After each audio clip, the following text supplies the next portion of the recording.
The most common and hypocritical conformity is non-conformity itself.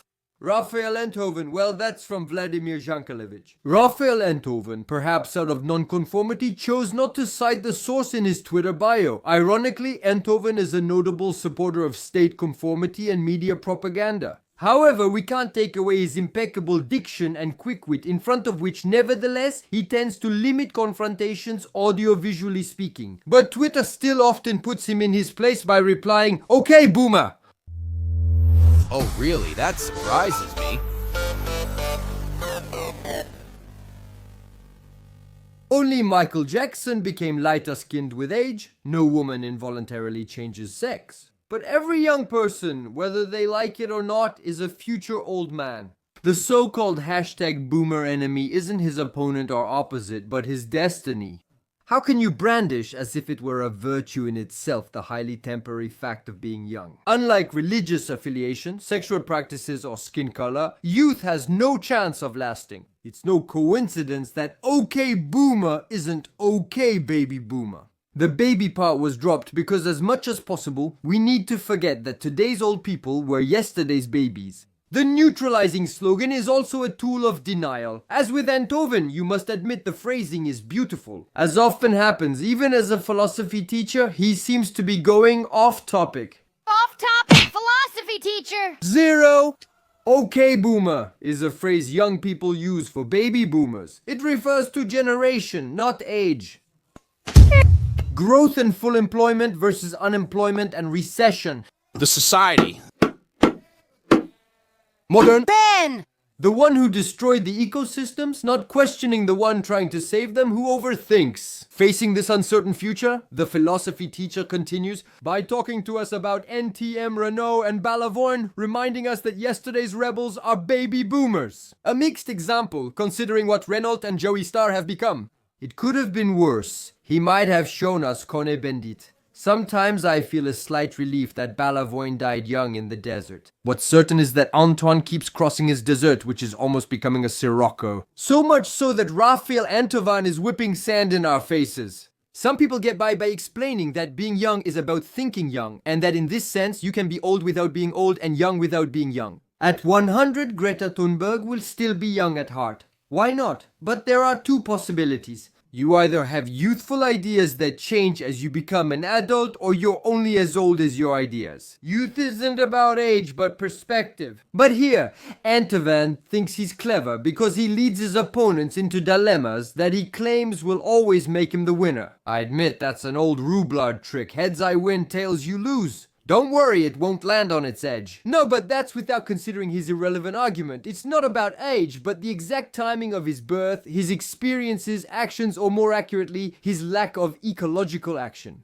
Enthoven acts like it's heads I win, tails you lose, but he's playing dice, and now he's making things even worse. He's the type who, after missing an exit, won't admit it and keeps driving straight for 500 kilometers. No, but I can't hear anything. I can't hear anything. I can't hear anything. I can't hear anything. This dilemma is the one Maupassant wrote about in a wonderful short story called Jadis, where an 18th century libertine grandmother explains to her devout granddaughter that when you believe in only one true love, you're setting yourself up for a lot of unhappiness in life. Who is the younger one? Who knows the future best? The centenarian libertine who recalls loving many men, or the conservative girl who wants to love just one? How should you act or think when your ideas feel younger than your age? It's not a trivial example, right? And he didn't choose it by chance because Raphaël Enthoven, he knows who he's facing. Yeah, progressives!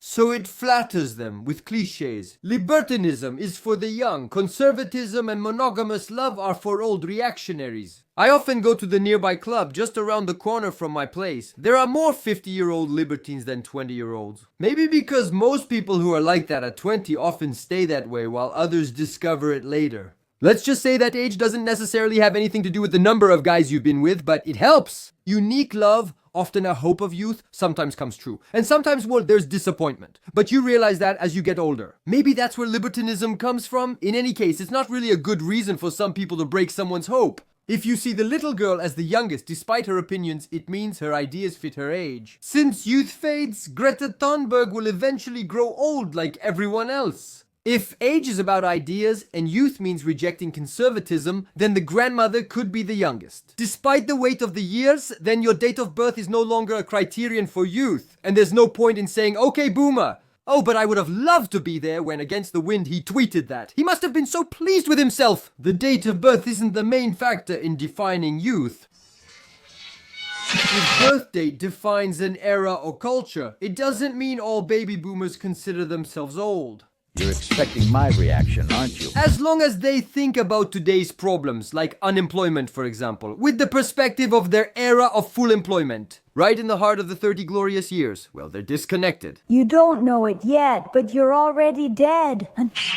A baby boomer can still understand today's issues. Likewise, someone born in the 80s like me, or even the 90s or 2000s, can be out of touch and have outdated references. One thing's certain, Enthoven is completely lost. The worst part is when young people tell him older folks over 40 don't listen to them. He only listens to himself when answering. It's funny how often Enthoven gets ignored. The comments are flooded with non-stop okay boomer messages. What might unfortunately and probably come from people who agree with his point of view ends up becoming a justification for his message. Fortunately, amid all that, 2 or 3 people still put him in his place. However, I don't have to check whether they were young people or boomers. Do you have the guts? Ah! It's crazy because I think this is the first philosophy teacher who gets so much privacy. Afterward, even though Raphaël got lost in his pseudo-poetic rhetoric while stabbing you in the back, he still made an interesting point. Whoa, you shouldn't say that. I retweeted by backing you up and saying it was interesting, and that was it. I got Twitter shadow banned. I didn't even get a chance to explain myself or say why. It's interesting. There was no dialogue at all. Someone can be condemned for a thought, for an opinion, even a tweet, and after that there's no way to justify yourself because... Okay. Boomer, but that's not it. I wanted to talk about the cyclical nature of struggles and intergenerational conflicts. The baby boomers, they had to constantly hear, "We fought in the war, phew," as an argument from authority. That's pretty solid. So, if you feel like your elders aren't listening to you, maybe you should ask them what it was like in their time. My grandpa is such a pain, I don't talk to him. When I see him and he tries to talk to me at the table, I just send him an "okay boomer" gif. He can't see it, he doesn't have a smartphone. How will he survive? He doesn't have much time. I think many grew up without luxury or today's instant consumption lifestyle. Their food didn't just appear in the fridge like ours. Even if their struggles were different, they still had them. It's still a generation that refused to go to war, that freed itself even more from religious constraints, that fought for their rights and actually for ours too. Peace, man.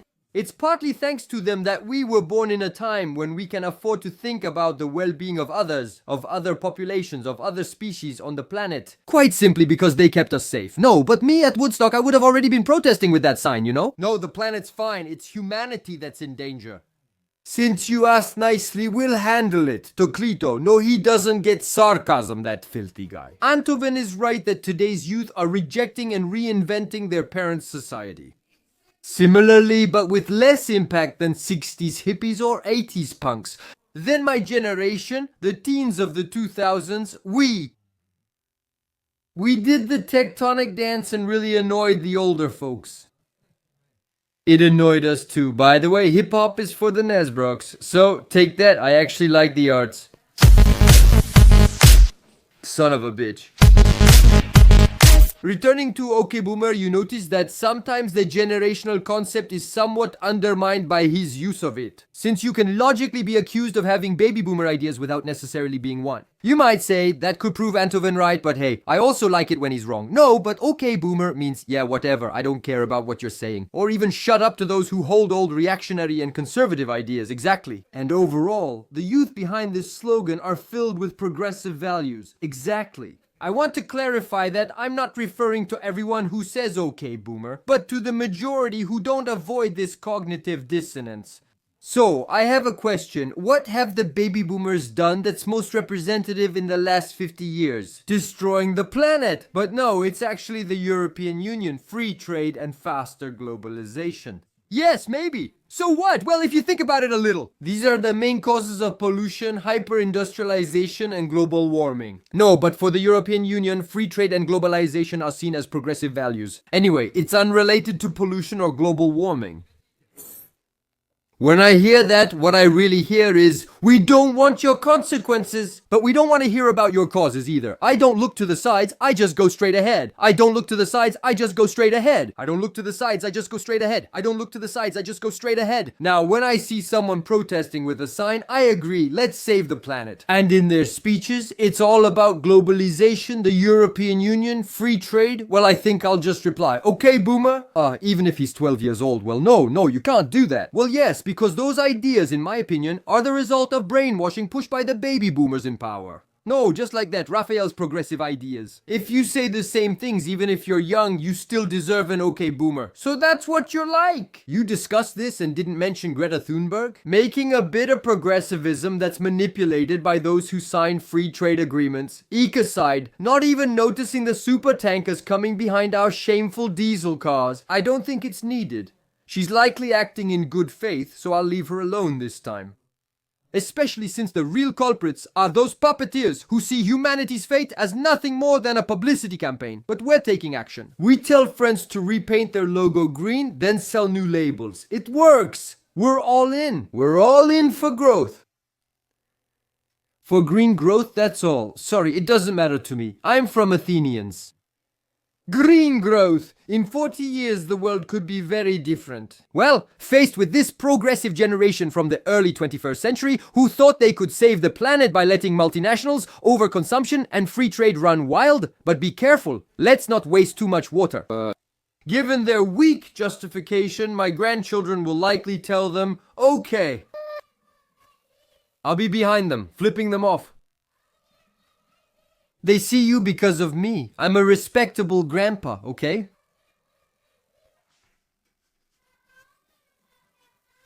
Sorry!